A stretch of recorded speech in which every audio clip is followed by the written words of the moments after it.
Mesdames et messieurs, bonsoir et bienvenue dans cette nouvelle édition du soir. Il est 20h. Tout de suite, c'est les titres. Au sommaire de cette édition, parlons du haut commandement de la gendarmerie nationale.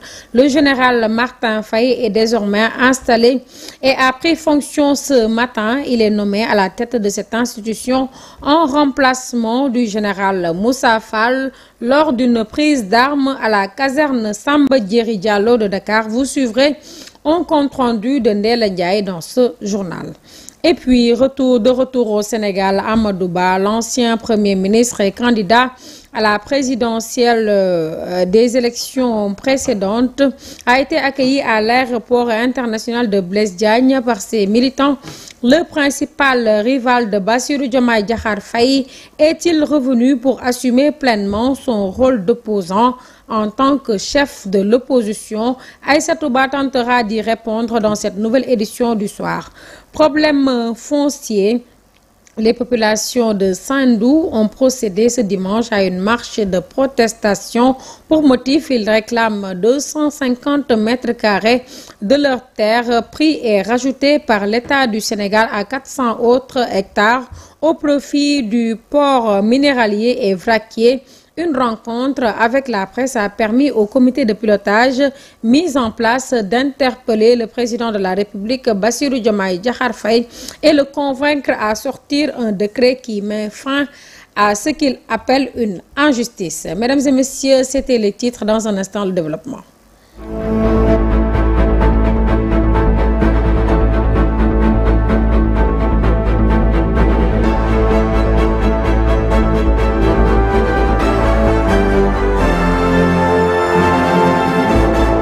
Je vous l'annonçais en titre, nommé à la tête du haut commandement de la gendarmerie nationale en remplacement du général Moussa Fall. Le général de division Martin Faye a pris officiellement fonction ce mardi 14 mars, c'est-à-dire ce matin. C'était lors d'une cérémonie de prise d'armes au quartier Samba Diéry Diallo sous la présidence du ministre des Forces armées, Ndella Ndiaye, pour un compte rendu. Distingués invités en vos rangs, titres et qualités respectifs, Mesdames, Messieurs, honorables invités, nous sommes réunis ce matin en ce haut lieu chargé d'histoire et de symboles qu'est le quartier Samba Diéry Diallo pour sacrifier à une tradition. Il s'agit de l'installation du général de division Martin Faye dans les fonctions de haut commandant de la gendarmerie nationale et directeur de la justice militaire. Le général de division Martin Faye, haut commandant de la gendarmerie nationale. Je vous renouvelle mon engagement entier à hisser encore plus haut le flambeau symbolisé par le fanion de commandement que je viens de recevoir de vos mains. Je ne ménagerai aucun effort pour œuvrer au quotidien à la satisfaction des attentes des autorités et des populations. Je sais que je pourrai compter sur vous. Votre patriotisme, votre large ouverture d'esprit et votre riche expérience sont de précieux atouts et une chance dont nous ne manquerons pas de tirer profit. Nous continuerons à renforcer notre maillage territorial afin de garantir une présence effective et permanente sur l'ensemble du territoire national avec une disponibilité opérationnelle assurée 24 heures sur 24 et 7 jours sur 7. Ainsi, mon plan d'action sera articulé autour du renforcement des 4 fonctions opérationnelles suivantes. Commandement, coordination, conduite, veille, alerte, prévention, surveillance, investigation et enfin, protection, intervention. Enfin, je vous l'annonçais également en titre, de retour au Sénégal. Amadou Ba, l'ancien Premier ministre du Sénégal, a été chaleureusement accueilli à l'aéroport international de Blaise Diagne par ses militants. Le candidat à la coalition Benno Bokk Yakaar, vaincu au premier tour lors de la présidentielle du 24 mars dernier, est-il revenu pour assumer son rôle d'opposant en chef? Tentative de réponse avec Aïssatou Ba. Il avait quitté le pays depuis sa défaite électorale du 24 mars dernier. Amadou Ba, de retour, a été chaleureusement accueilli à l'aéroport international Blaise Diagne par beaucoup de ses partisans et collaborateurs. Un retour d'espoir qui devrait constituer le début de quelque chose aux yeux de nombreux de ses partisans. Le candidat malheureux de l'ex-mouvance présidentielle semble être prêt pour assumer pleinement son rôle d'opposant en chef, même si les choses ne sont pas si linéaires. Depuis l'élection du président Bassirou Diomaye Faye, il avait adopté une posture passive en ne faisant aucun commentaire sur les actes posés par le nouveau régime. Pas un mot aussi sur les batailles dans son propre camp, notamment au sein de l'Alliance pour la République. Arrivé en deuxième position avec 35,79%, Amadou Ba va-t-il fonder son propre parti ou créer un mouvement politique? Les prochains jours, voire mois, seront cruciaux pour des réponses à ces interrogations. L'ancien premier ministre pourrait jouer un rôle majeur dans le paysage politique sénégalais et les décisions qu'il prendra auront certainement un impact significatif sur la dynamique politique du pays. Parlons foncier. Ayant un litige foncier avec l'État du Sénégal, les populations de Sandou ont procédé ce dimanche à une marche de protestation contre la volonté de l'État du Sénégal de prendre 250 mètres sur leurs terres pour les rajouter à plus de 400 hectares au profit du port minéralier et vraquier. Face à la presse, le comité de pilotage mis en place interpelle le président de la République, Bassirou Diomaye Diakhar Faye, pour qu'il sorte un décret qui met fin à cette forfaiture. Reportage Moussa Faye Djaraf. Nous vous avons invité à l'effet de vous entretenir de l'espoir né de la mesure de suspension des demandes de baux dans des zones considérées comme sensibles, notamment le littoral, Dakar-Thiès, prise par son Excellence le président de la République, M. Bassirou Diomaye Diakhar Faye. Nous adhérons entièrement à cette décision et la soutenons fermement. La mesure a fait naître l'espoir au sein des collectifs Aar Sunu Suuf de Yoff, Khinin, de Lelo, de Santhie Serer, de Touli, de Dougar, de And Defar Keur Moussa et de Sébikotane. Ces collectifs se sont toujours battus pour recouvrer leurs droits après avoir été spoliés de leurs terres par des promoteurs sans foi qui bénéficiaient de la complicité de certains agents de l'administration. Ils réclamaient 700 hectares à Filfili, plus de 200 hectares à l'archidiocèse de Dakar et les 3 actes de Keur Moussa qui font l'objet d'une assiette de 299 hectares dans le projet Mbour 4. Les populations de Yoff aussi réclament également leurs terres à l'entreprise Egbos. En s'attaquant au litige foncier, les nouvelles autorités montrent que les populations, particulièrement celles qui souffrent d'injustice, ont bien fait de leur faire confiance. Mais elles les invitent à aller plus loin pour les rétablir dans leurs droits en mettant hors d'état de nuire les prédateurs fonciers. C'est cela les vraies ruptures auxquelles les Sénégalais s'attendent. Malgré les entraves, les obstacles, elles continuent à se battre et refusent d'abdiquer devant l'injustice. Et puis la saisie de billets noirs est encore sur la sellette. Pas plus tard que cette semaine, une quantité importante d'amphétamine a été saisie par la douane sénégalaise. Idem pour les faux billets. Selon l'économiste Maïssa Babou, le faux monnayage peut créer une inflation parce qu'il y aura trop de billets et les faussaires vont fausser la concurrence. Plus de détails avec Amsatou Gano. Au-delà de la qualité requise pour la confiance, l'émission d'une monnaie est soumise à une norme de volume. C'est-à-dire que donc la masse monétaire émise doit être conforme à la richesse du pays considéré. Ce faisant, les faussaires qui sont prêts à mettre des billets noirs vont augmenter cette masse monétaire et donc vont créer naturellement une inflation parce qu'il y aura trop de billets.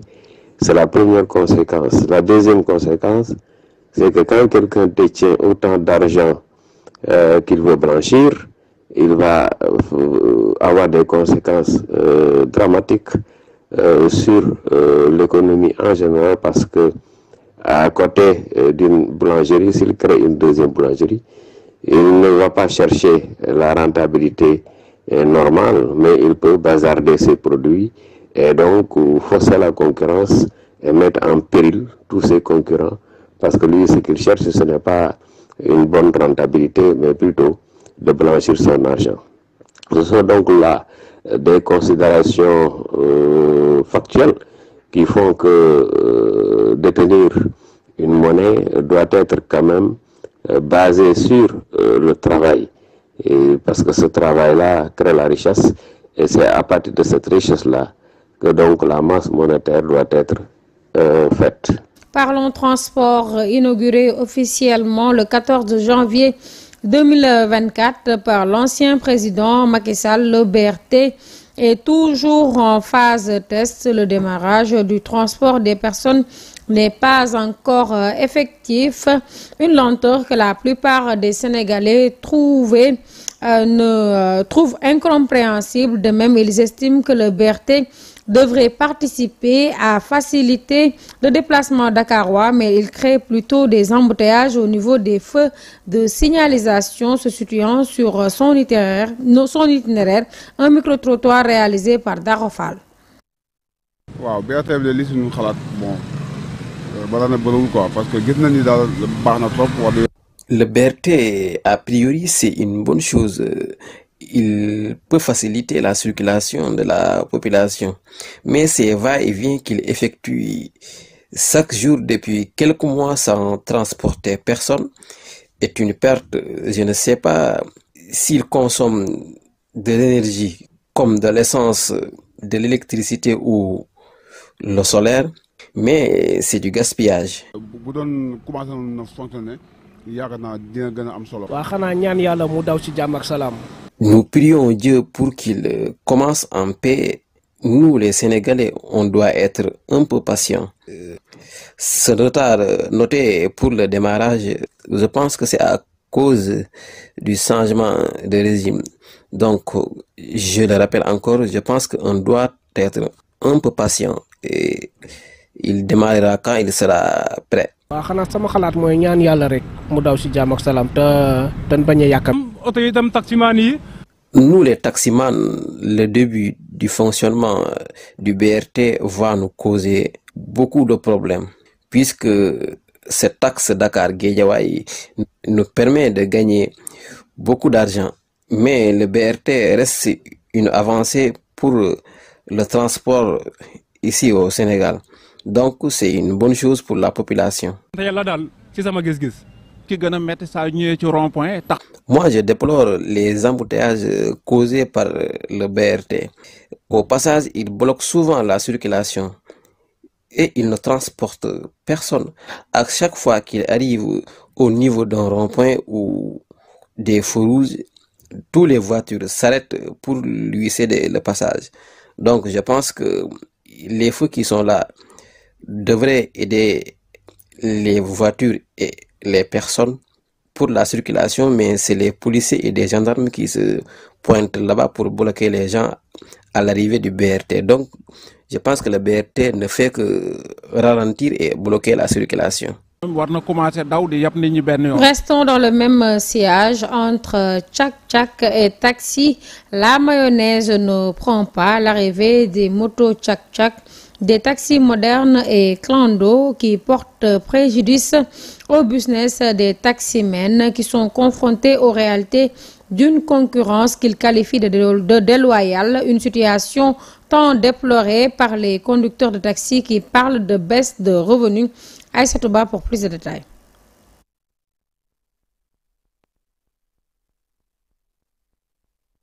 Le business des taximans paralysé par l'arrivée des motos tchak-tchak, Yango et autres dans le marché du transport. Une situation qui est en raison de plusieurs altercations au garage taxi de Liberté 6. Les taximans rencontrés se désolent.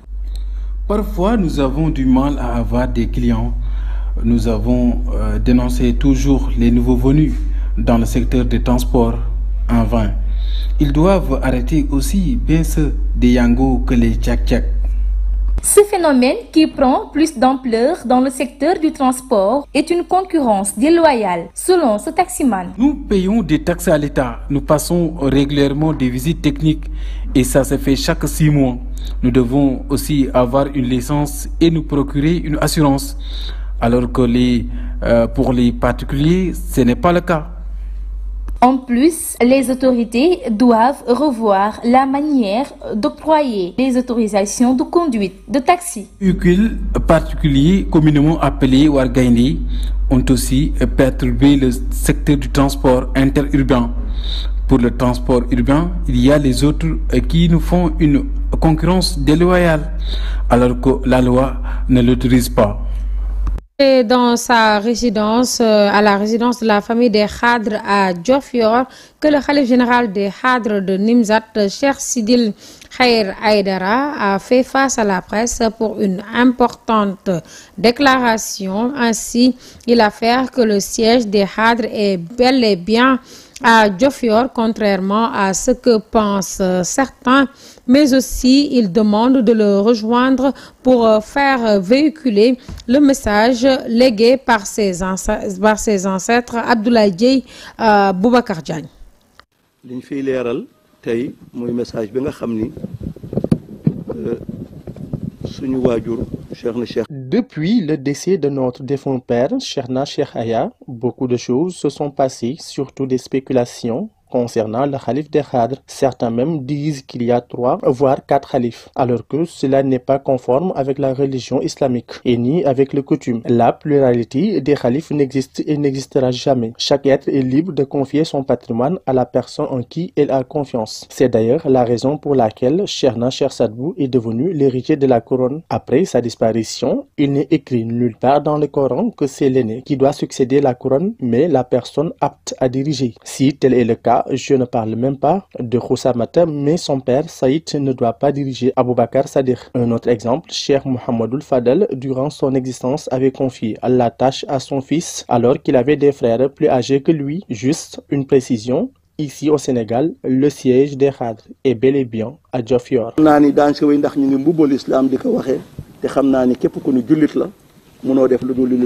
Et puis parlons culture pour clore cette actualité de ce mardi. La 77e édition du Festival de Cannes s'ouvre ce mardi 14 mai face à un monde en désordre et un univers culturel bousculé aussi par la poussée numérique et l'intelligence artificielle. Le plus grand et le plus important rendez-vous cinématographique cherche à rester le repère absolu du 7e art. 35 000 professionnels sont entendus jusqu'au 25 mai, jour du palmarès pour les 22 films en lice pour la Palme d'Or, qui sera remise cette année par Greta Gerwig, réalisatrice de Barbie et présidente du jury.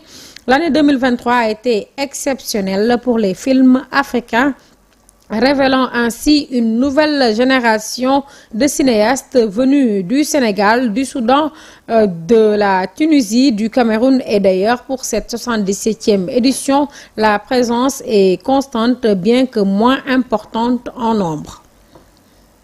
Mesdames et messieurs, merci d'avoir suivi cette nouvelle actualité.